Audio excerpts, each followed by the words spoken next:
अस्सलामुअलैकुम। Intracranial complication को continue करते हुए अब इस वीडियो में हम बात करेंगे ओटाइटिस हाइड्रोसेफेलस से रिलेटेड। सो ओटाइटिस हाइड्रोसेफेलस क्या होता है, हमारे पास इसमें इंट्राक्रैनियल प्रेशर रेज्ड हो रहा होगा, लेकिन जो सीएसएफ फाइंडिंग्स होती हैं वो नॉर्मल होती हैं इसमें। सो हाइड्रोसेफेलस में हमें जो करेक्टरिस्टिक फाइंडिंग मिलती है वो ये होती है कि इंट्राक्रैनियल प्रेशर बढ़ा हुआ मिलता है। बेसिकली हाइड्रोसेफेलस में या तो सीएसएफ बन ज़्यादा रहा होता है या सीएसएफ की जो एब्जॉर्प्शन है वो डिक्रीज़ हुई होती है, जिसकी वजह से सीएसएफ बढ़ जाता है और एज अ रिज़ल्ट हमारे पास इंट्राक्रैनियल प्रेशर बढ़ जाता है।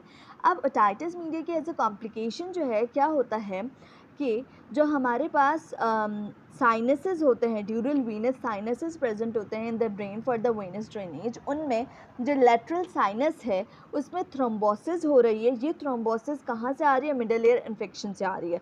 ये क्या करेगी? वीनस रिटर्न की ऑब्स्ट्रक्शन करवाती है, और जब ये थ्रोम्बस सुपीरियर सजाइटल साइनस को इन्वॉल्व कर लेता है तो उस केस में जो सीएसएफ की एब्जॉर्प्शन हो रही थी एराकिनोइड विलाई से in the superior sagittal sinus वो कॉम्प्रोमाइज़ हो जाएगी। सो बेसिकली होता क्या है, सीएसएफ जो है वो रन कर रहा होता है इनटू द वेंट्रिकुलर सिस्टम। अब जो फोर्थ वेंट्रिकल होता है वहाँ से सीएसएफ एराकिनोइड विलाई के ज़रिए से एंटर करता है into the superior sagittal sinus. जब एराकिनोइड विलाई से सुपीरियर सजाइटल साइनस में सीएसएफ नहीं जा पाएगा, ऑब्स्ट्रक्शन है वहाँ पे सुपीरियर सजाइटल साइनस की बिकॉज ऑफ थ्रोम्बस, सो हमारे पास इंट्राक्रैनियल प्रेशर रेज्ड हो जाएगा and that will cause hydrocephalus. Clinical features की बात की जाए तो सिम्टम्स में severe headache, nausea, vomiting, diplopia मिल रहा होता है because of the 6th cranial nerve palsy, and blurring of vision मिल रही होती है because of the papilloedema and the optic atrophy. जबकि साइंस में आपको पैपिलोएडिमा मिल रहा होता है, निस्टैग्मस मिल रहा होता है।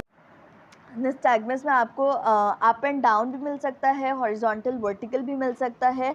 उसके बाद जब आप लंबर पंक्चर करते हैं तो उसमें रेज्ड इंट्राक्रैनियल प्रेशर मिल रहा होता है, that is more than 300 mm water.